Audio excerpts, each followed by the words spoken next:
TCS has posted earnings at a time when there is ambiguity in the terms of implementation of US tariffs deal and also geopolitical concerns. To discuss about earnings and more, I have with me the management of TCS, Kriti, Aarti. Welcome to ET Now. My first question to you, Kriti, will be, how is the sentiment among US clients amid the ongoing scenario of India-US trade deal? The only word which I can think right now is ambiguity. Exactly, we've been talking about it. Like, I was using the word uncertain a lot. Like, people said you're saying uncertain so many times. But I would say people are in a wait and watch mode. And I have a feeling maybe once these discussions are over, maybe by sometime in July and August, there will be greater clarity on the direction the trade discussions take. And also the new bill will be in place. That will also provide more clarity. I think maybe first week of August onwards, we should see more definitive direction in the market.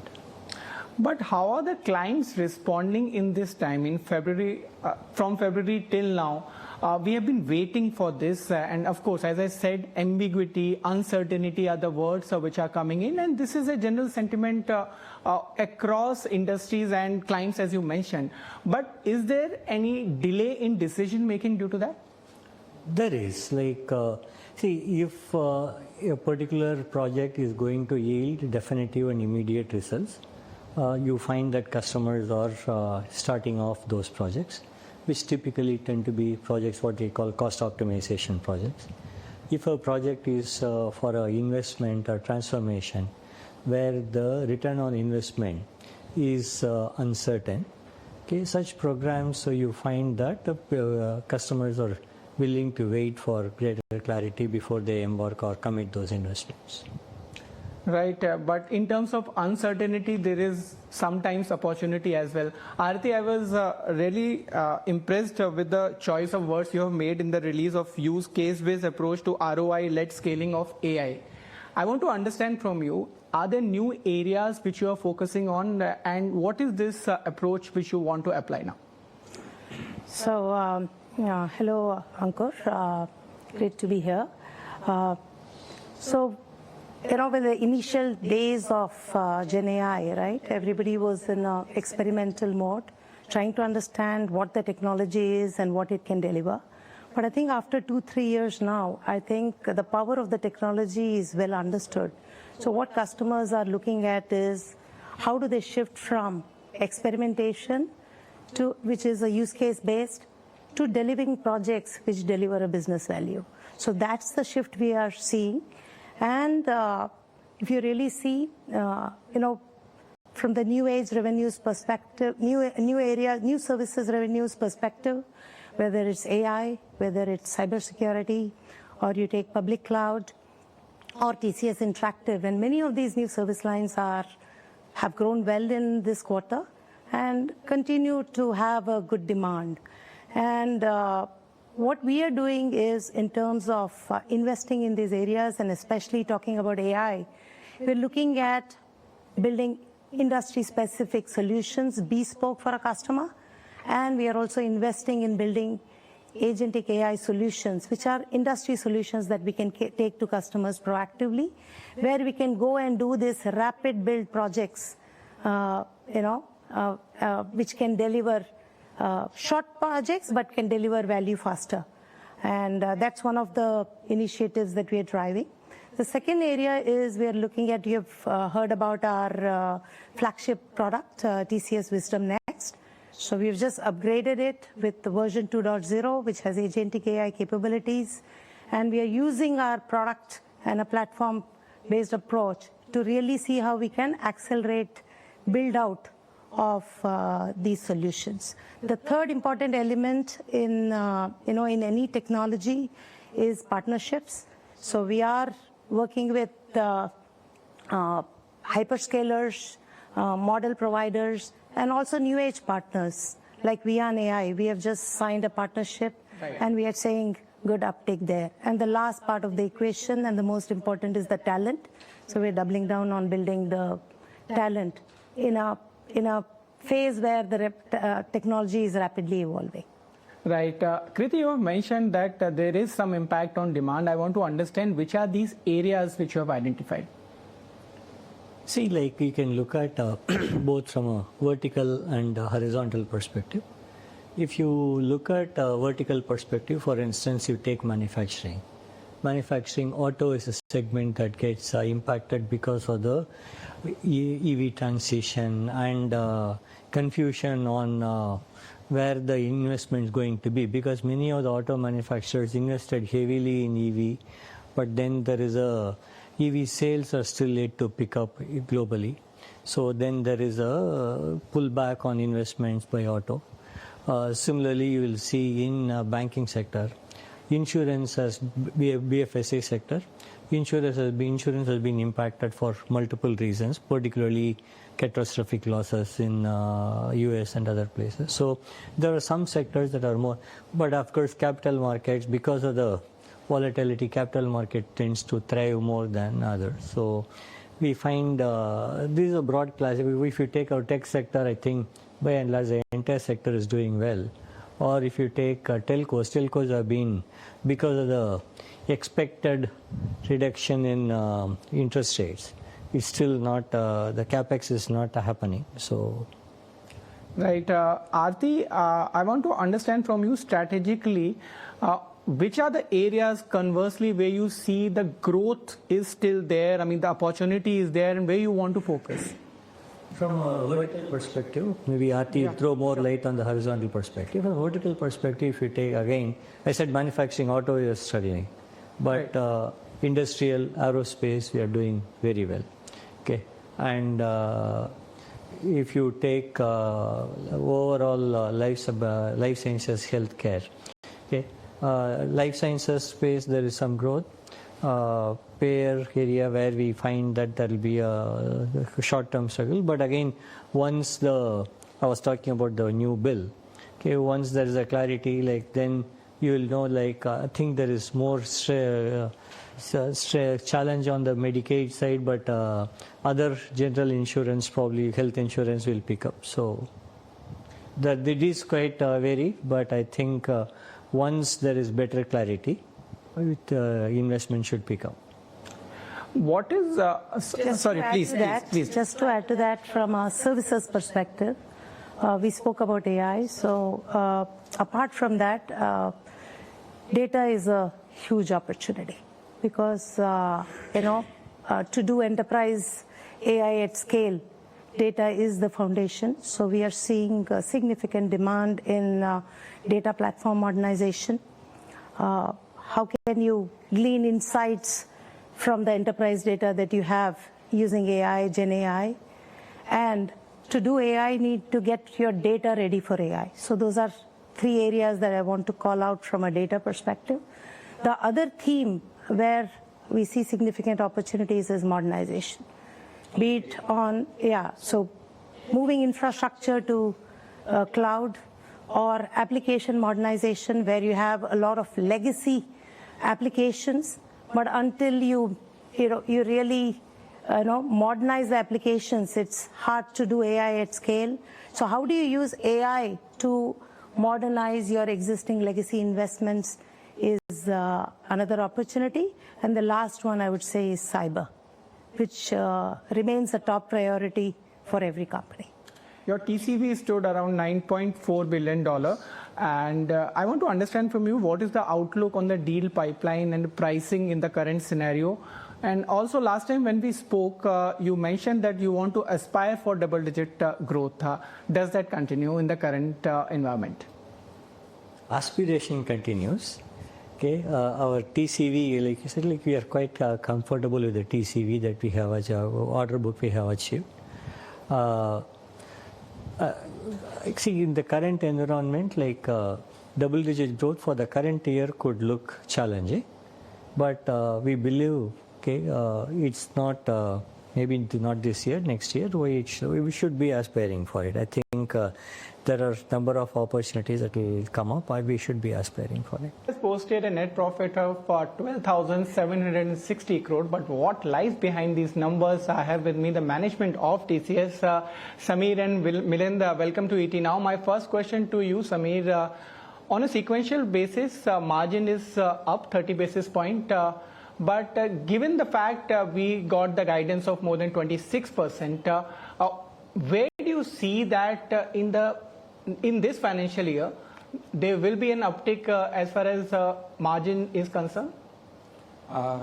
So our guiding beacon remains at 26 to 28. It is our long-term understanding of where we want to operate in, and the cost structures which we have do pose us. But if you see the current margin at 24.5, that is largely given the macroeconomic environment we are in. And if we look at this quarter, we had 30 basis points improvement in spite of investing in building capacity and continuing our investments for long-term growth. And talking about revenue number also, 63,437 crore. If you talk about year-on-year basis in constant currency terms, down 3%. Where do you think there is still, it is because of demand which is lacking? Why these kind of numbers, and can it be slightly better in coming quarters? I think if you look at, we should split it in from two perspectives.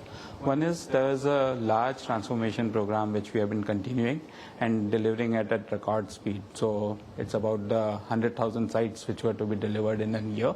That practically completed almost Q4. There's trickle down into Q1.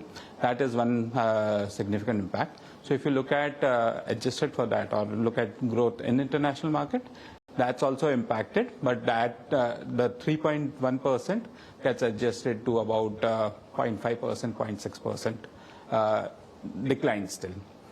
Now coming to what is impacting, the decline is mainly on account of the overall macro which we are seeing, and some given the start pause nature of trade barriers which we have been seeing, or the general environment which we have seen in the last 3-4 quarters.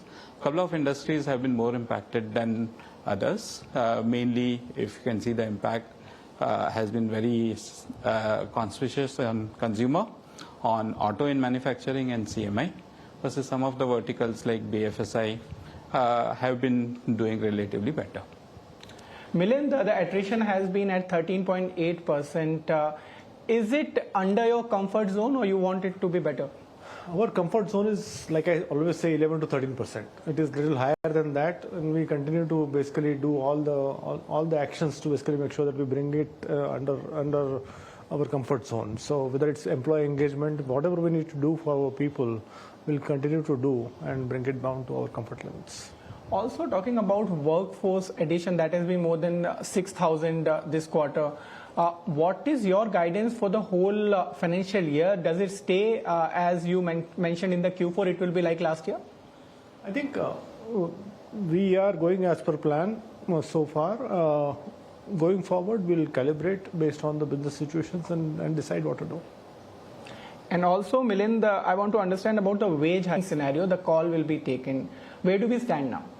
We still will continue to monitor the business environment and decide at appropriate time, and I will let you know as soon as we decide. All right. Samir, we are in a situation where every day Mr. Donald Trump is coming up with new kind of tariffs. The situation is still ambiguous as far as the India-US trade deal is concerned.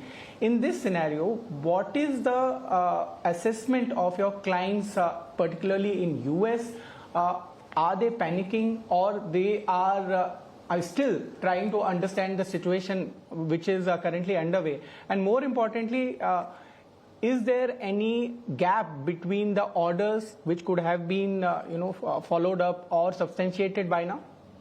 So irrespective of the India-US deal, our focus from our US clients' perspective, there is certainly caution, but they are also looking towards starting investments, investing into innovation. But during the quarter, if we see, there were delays in decision making, project deferrals, or starting delays, and that is something which we see in the Q1 numbers. But I think decisions, whatever come, provide an point where you can start moving forward and taking it. And there would be opportunity from a TCS perspective in either which ways, because if clients start having a negative impact on their P&L, they look at cost optimization, and who better can help them than TCS. So are you looking for some new growth areas? We would continuously explore it. We have a diversified portfolio, and that remains. Talking about TCV, it has been at $9.4 billion this time. How should one read this number? Well, overall, if you look at TCV conversion, it has been good. If you look at the book to bill, it is at 1.3 billion. If you look at the split, which is in North America as well as the rest of the world, it is a well-balanced portfolio. We didn't have any mega deal, but the mix of large deals, mid-sized deals and small deals is also reasonable. And the pipeline also remains steady. Milind, earlier there were comments which were made regarding AI workforce. You were having a major focus there. Does that continue? What is the update there? No, absolutely. Like I said, talent development is the core focus for TCS. Has always been a core focus for TCS. We do skilling for AI and skilling with AI both. And today, if you look at it, I continue to report these numbers, and today we have 112,000 plus people with high order AI competencies. So we are going good in that direction. As far as the bifurcation is concerned, BFSI continues to be over 30.9% in terms of share. Do you think this will continue in coming quarters? I think, see, all our verticals are opportunities for us to grow and give comfort to our customers. And I think our priority would be to have growth in each one of them. And the size of the BFSI has been the largest in our portfolio. And how is the discretionary spending? What is your assessment on that front? I think the demand drivers are mainly on the cost optimization and vendor consolidation side. So discretionary will remain, that's on the cautious side of it. Right. Talking about AI, as you mentioned, the Gen AI experiment or the assessment which has been from your side, how is that working in terms of numbers? If you can give update, how much of the workforce is aligned? I think we don't give out those numbers, but I can tell you the competencies, like I said, 112,000 plus people with those higher competencies, and a lot of them are working on projects, and we have a significant number of projects which are going on right now. Some of them are at prototype stage, some of them are at a production scale. All of these are on, and that continues. And what is your assessment, Samir, on the manufacturing segment per se? Is there some slowdown which is there? So as I called out, auto in manufacturing has been significantly impacted. But in spite of that, if you look at the sequential growth in manufacturing, we have had positive growth in manufacturing, and opportunities continue. And what about India focus? Does that continue be to the on the priority of TCS? The share is around 7.5% currently. Do you think that will increase? I think we are absolutely, India is a big opportunity. We have been investing in India for long, and we have been executing some very mission critical and big projects for years, not only the current one which we have been talking of, but for many years, both on private and public. One last question before I let you go. Last quarter we did spoke about the BSNL deal, which was getting completed, and you said that spillovers will be there in Q1 as well. Is it completely finished now? I mean, it is done deal, or do you think it will spill over in other quarters as well? And do you think a company will get benefit on margins front from that as well? So on BSNL deal, the original order was to deliver 100,000 sites. Practically all of them, almost 96,000, have been delivered and installed and carrying traffic. 4,000 of them are non-serviceable because the sites itself are not available. So there might be some trickle down of that balance 4% which is there. On revenues, there would be a warranty period which would be effective post facto. These are the key things. One thing important to remember is during the quarter we have received an APO from BSNL for additional sites. Once we get the circle-wise POs, the delivery and execution for that would start. All right. Thank you so much for talking to us. Thank you.